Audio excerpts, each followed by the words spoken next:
Hi வெண்பாஸ் makeup artist. என்னடா எடுத்தோன்னே மல்லிகைப்பூ காமிக்கிறேன்னு பார்க்கலீங்களா? திருப்பூர்லேருந்து மதுரைக்கு தாங்க மேக்கப் ஒர்க்காக போயிருந்தேங்க.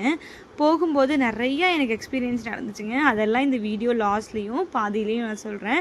ஃபஸ்ட்டு ப்ரைடல் ஒர்க் பார்த்துட்டு அப்படியே அந்த ஸ்டோரியும் நம்ம பார்த்துடலாங்க. இது ப்ரைடோட சாரீ அழகாக ஜுவல்லரி பாக்ஸில் வச்சு கொடுத்துருந்தாங்க. இந்த கலர் பார்த்திங்களா எவ்வளோ அழகாக ஒரு ஆரஞ்சு ஷேடில் நல்லா சூப்பராக இருந்துச்சுங்க. இது என்னோடய ப்ரைட் டாக்டர் லாவண்யா. இவங்களுக்கு ஆல்ரெடி என்கேஜ்மெண்ட் ஒர்க் பண்ணியிருந்தேங்க. அதனால் இவங்களோட ஸ்கின் டெக்ஸ்டர் எனக்கு நல்லாவே தெரியும்.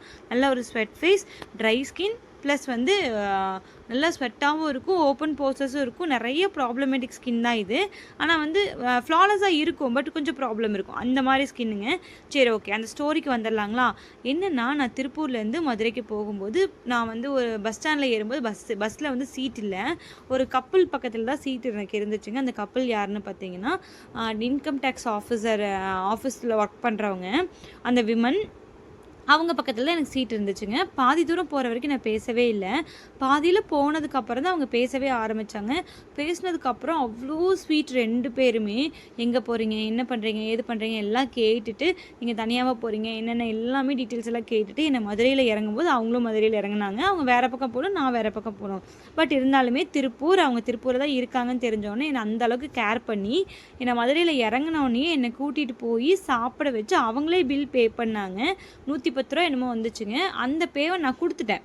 கொடுத்ததுக்கு ஏன் கொடுத்தீங்க, இது கூட நான் உங்களுக்கு பண்ண மாட்டோமா அப்படின்லாம் கேட்டாங்க. இல்லை எனக்கு ஃப்ரீயெல்லாம் வேணான்னு சொல்லி அந்த 110 ரூபாயும் கொடுத்துட்டு, அப்போது வந்து உங்களுக்கு வேறு ஏதாவது சாப்பிடணுமான்னு கேட்டதுக்கு, இல்லை நான் அடுத்து நான் ஜிகிருதண்டா குடிக்க போகலான்னு இருக்கேன்னு சொன்னப்போ அவங்களே எனக்கு ஜிகிருதண்டாவே ஆர்டர் பண்ணி கொடுத்து, நான் நெக்ஸ்ட்டு போகிற பஸ்ஸுக்கும் என்னை ஏற்றி விட்டு டேக் கேர் பண்ணி, அடுத்தது எனக்கு ஒரு 2 o'clock எனக்கு கால் பண்ணி, நைட்டு 2 o'clock கால் பண்ணி சேஃபாக போயிட்டீங்களான்னு கேட்டுட்டு, மறுபடியும் நீங்கள் திருப்பூர் போகும்போது ரீச் ஆனதுக்கப்புறம் எனக்கு மெசேஜ் பண்ணுங்கள். அந்த சாரும் அந்த மேமும் அந்த அளவுக்கு என்னை டேக் கேர் பண்ணிக்கிட்டாங்க.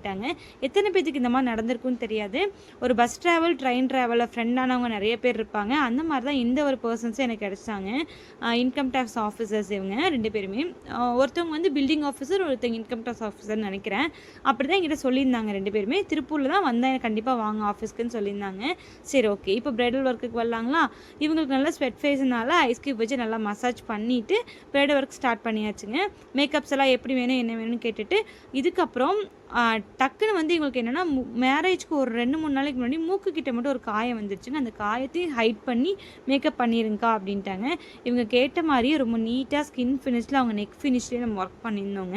இவங்களுக்கு என்கேஜ்மெண்ட்டுக்கு நான் ஒர்க் பண்ணனால ரொம்ப ஈஸியாக இருந்துச்சு எனக்கு ஒர்க் பண்ணுறதுக்கு. ஃபைனலாக முகூர்த்தத்துக்கு இப்படி தான் இருந்தாங்க. ஆக்சுவலாக இவங்க நல்ல ஒரு ஸ்வெட் ஃபேஸ் நான் ஃபஸ்ட்டே சொல்லியிருந்தேன் இல்லைங்க, அதே மாதிரி தான் மேக்கப் பண்ணி முடித்து ஃபோட்டோஸ் எடுக்கவே ஸ்வெட் ஆரம்பிச்சிருச்சுங்க. ஃபைனலாக காமிக்கிறேன் பாருங்கள். எனக்கே ரொம்ப பயமாயிருச்சு. இருந்தாலுமே நம்மளோட மேக்கப் எதுவுமே ஆகாது. ஸ்வெட்டு மட்டும்தான் மேலே வருங்க. அந்த ஸ்வெட்டை நம்ம டேப் பண்ணி எடுத்தால் மட்டும் போதுங்க. இது ஃபோட்டோகிராஃபர்ஸ் அந்த ஃபோட்டோவில் இருந்து அப்படியே வந்து ரியாலிட்டிக்கு போகும்போது அவ்வளோ சூப்பராக இருந்துச்சுங்க பார்க்குறக்கு. நீங்களே பாருங்கள், ஃபோட்டோஸ்லேருந்து அப்படியே ரியலுக்கு போகும்போது நமக்கு அந்த லுக்கே நல்லா இருக்குல்ல, அதே மாதிரி தான் இருந்துச்சு. இது அவங்களோட ஹேர்டும் இந்த ஃப்ளாரெல்லாம் இவங்களாம் அரேஞ்ச் பண்ணிட்டாங்க. நான் சொன்னேன்ல இந்த ஸ்வெட் ஆகும்னு சொல்லிட்டு, இதுதாங்க நல்லா ஸ்வெட் ஆயிடுச்சு. மூக்கில், இந்த லிப்ஸுக்கு மேலெல்லாம் அப்படி எப்படி நான் டேப் பண்ணி எடுக்கிற பாருங்கள். டேப் பண்ணி எடுத்தால் மட்டும் போதும், மேக்கப் எதுவும் வராது. இந்த மாதிரி நீட்டாக அந்த ஸ்வெட்டு மட்டும் வந்துடுங்க. இந்த மாதிரி மேக்கப் அப்டேட்ஸ்க்கெல்லாம் வெண்பாஸ் மேக்கப் ஆர்டிஸ்ட்டை ஃபாலோ பண்ணி வச்சுக்கோங்க. Insta ID Venbas makeup artist, யூடியூப்பையும் சப்ஸ்கிரைப் பண்ணி வச்சுக்கோங்க. அடுத்தடுத்த வீடியோஸும் வந்து நான் ரொம்ப யூஸ்ஃபுல்லாகவே போடுறேங்க. உங்களோட ஃபேமிலிக்கும் இந்த மாதிரி மேக்கப் பண்ணணும், என்னோடய சர்வீஸ் தேவை அப்படின்னா கண்டிப்பாக நீங்கள் வெண்பாஸ் மேக்கப் ஆர்டிஸ்ட்டை நீங்கள் காண்டாக்ட் பண்ணலாங்க. மேக்கப் எதுவுமே ஆகலை, அவங்களோட ஸ்வெட்டு மட்டும்தான் மூவாய் வந்துச்சுங்க. இதுலேயே உங்களுக்கு நல்லாவே தெரியுங்க. நான் தான் இதை டேப் பண்ணி எடுக்கிறேங்க. ஆனால் மேக்கப்பை சுரண்டக்கூடாது, டேப் பண்ணி எடுத்தால் மட்டும் போதும். இது அவங்களோட ஹேர்டும். ஃபைனலாக அவங்க வந்து முகூர்த்தத்துக்கு கூட்டிகிட்டு போயிட்டாங்க. ஒரு 9:30 போல் தான் முகூர்த்தம் ஸ்டார்ட் ஆச்சுங்க. அவ்வளோ சூப்பராக நிறைய கமெண்ட்ஸ் எனக்கு கொடுத்துருந்தாங்க. ஃபேமிலி மெம்பர்ஸ் எல்லாருமே ரொம்ப நல்லா இருக்குன்னு சொல்லியிருந்தாங்க. தேங்க்யூ ஸோ மச் ஃபார் வாட்சிங். நெக்ஸ்ட் வீடியோவில் பார்க்கலாங்க. Tata, bye bye.